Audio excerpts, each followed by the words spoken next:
अस्सलाम वालेकुम, my name is Zakaullah from ecom assets. आप अगर यूएस में एलएलसी फार्म करना चाह रहे हैं तो उस वक्त बहुत सारे लोग इस चीज़ में कंफ्यूज हो जाते हैं कि मुझे किस स्टेट के साथ एलएलसी फार्म करनी चाहिए। अब डेफिनेटली स्टेट्स वहाँ पर 50+ स्टेट्स हैं, तो एक बहुत वास्ट रेंज होती है, वहाँ पर बहुत ज़्यादा कन्फ्यूजन क्रिएट होती है। स्टेट सेलेक्ट करते वक्त बंदा को समझ नहीं आ रही होती कि मैं किस स्टेट के साथ जाऊँ, किसके साथ मुझे बेनिफिट्स होंगे। तो मैं हमेशा अपने क्लाइंट्स को भी रिकमेंड करता हूँ और आपको भी रिकमेंड करूँगा कि आप किसी ऐसी स्टेट के साथ जाएं जहाँ पर फ़ीस बहुत कम हो, उसकी स्टेट की फ़ी कम हो, उसकी रिकरिंग फ़ी कम हो, ताकि आपकी कंपनी फॉर्मेशन के ऊपर कैपिटल का एक मेजर हिस्सा ना लग जाए।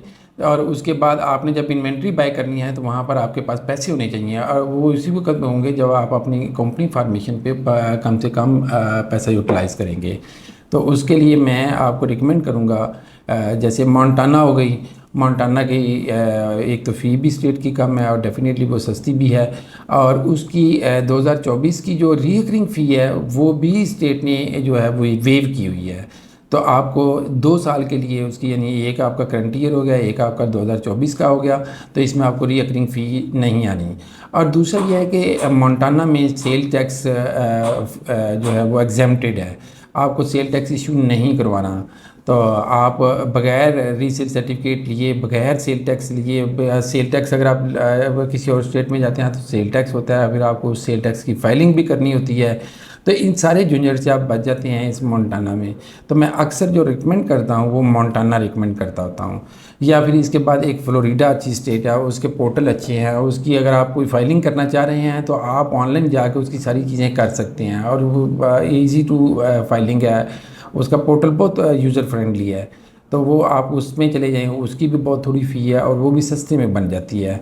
तो इस तरह समटाइम्स लोग उसमें चले जाते हैं, टेक्सास में जाते हैं, और टेक्सास अब एक महंगी स्टेट है लेकिन उसके आपको कोई एक्स्ट्रा बेनिफिट्स तो नज़र नहीं आते।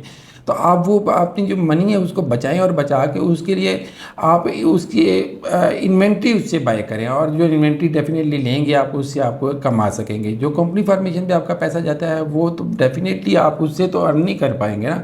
अगर आपके पास इन्वेंट्री होगी, इन्वेंट्री को जब आप सेल करेंगे तो अर्निंग वहीं से आएगी।